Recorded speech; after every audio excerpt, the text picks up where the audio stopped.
ബഹിരാകാശ ഉപഗ്രഹങ്ങളെ കൂട്ടിച്ചേർക്കാനുള്ള ISROയുടെ സ്പെഡക്സ് പരീക്ഷണ വിജയം. സ്പേസ് ടോക്കിംഗ് വിജയകരമായി പൂർത്തിയാക്കി. ചരിത്ര ദൗത്യം വിജയിച്ചതോടെ ഈ നേട്ടം കൈവരിക്കുന്ന 4ാമത്തെ രാജ്യമായി ഇന്ത്യ. ദൗത്യത്തിന് പിന്നാലെ ISRO ശാസ്ത്രജ്ഞരെ പ്രധാനമന്ത്രി അഭിനന്ദിച്ചു. മുഹമ്മദ് റഹീസ് ചെന്നൈയിൽ നിന്നും.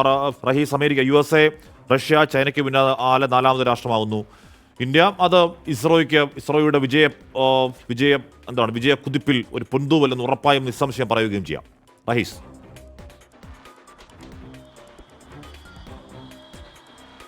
ഉറപ്പായും പറയാം ഹാഷ്മി. കാരണം ഇന്ത്യയെ സംബന്ധിച്ചിടത്തോളം ഈ സ്പെയ്ഡെക്സ് ദൗത്യം അതൊരു വലിയ പരീക്ഷണമായിരുന്നു.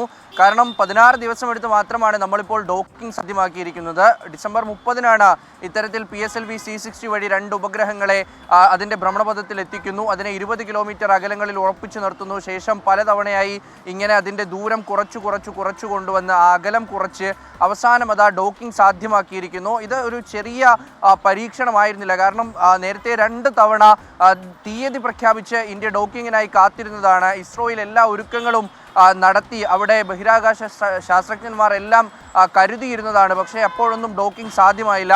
മറിച്ച് കഴിഞ്ഞ തവണ ഒരു ട്രയലിൽ ഏതാണ്ട് ദൂരം 250 മീറ്ററോളം ഒക്കെ ഇങ്ങനെ കൊണ്ടുവന്ന് അത്തരത്തിൽ ഡോക്കിംഗ് സാധ്യമാകുമെന്ന് പ്രതീക്ഷിച്ചു. പക്ഷേ അപ്പോഴും കഴിഞ്ഞില്ല. അതിനുശേഷമാണ് ഇന്ന് ഒരു തവണ കൂടി പരീക്ഷണം നടത്താമെന്ന് ഇന്നലെ ഇസ്രോ തീരുമാനിക്കുന്നത്. അതിനുശേഷം ഇന്ന് രാവിലെ നടത്തിയ പരീക്ഷണം എന്തായാലും വിജയം കണ്ടിരിക്കുന്നു. ISRO തന്നെ ഇക്കാര്യം ഇപ്പോൾ ഔദ്യോഗികമായി സ്ഥിരീകരിക്കുകയും ചെയ്തിരിക്കുന്നു.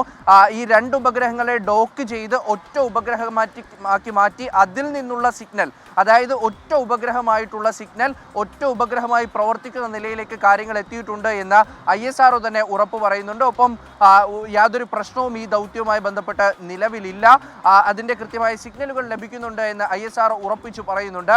തീർച്ചയായിട്ടും ISROയെ സംബന്ധിച്ചിടത്തോളം അത് ഇന്ത്യ 4ാമത്തെ രാജ്യമായി മാറുന്നു എന്നതിനപ്പുറം ഇനി വരാനിരിക്കുന്ന കുറേ മിഷനുകളുണ്ട്. അത് കൃത്യമായും ഗഗൻയാൻ മിഷനുണ്ട്. ഒപ്പം തന്നെ ഇന്ത്യയുടെ ചാന്ദ്രിക ദൗത്യങ്ങളൊക്കെയും ബാക്കി നിൽക്കുകയാണ്. സ്വന്തമായി ഒരു സ്പേസ് നിലയം എന്നുള്ള ഇന്ത്യയുടെ ലക്ഷ്യം അവിടെ മുന്നിൽ നിൽക്കുന്നു. അപ്പോൾ എന്തായാലും അത് കേവലം ഒരു പരീക്ഷണ വിജയമല്ല. റഹീസ് പറയുന്നത് പോലെ വരാനിരിക്കുന്ന 100 മിഷനുകളുടെ വിജയനാന്ദിയാകാൻ പോകുന്ന ടാർഗറ്റും ചേസറും തമ്മിൽ കേവലം കൂട്ടിച്ചേർക്കൽ മാത്രമല്ല ഉണ്ടായത്.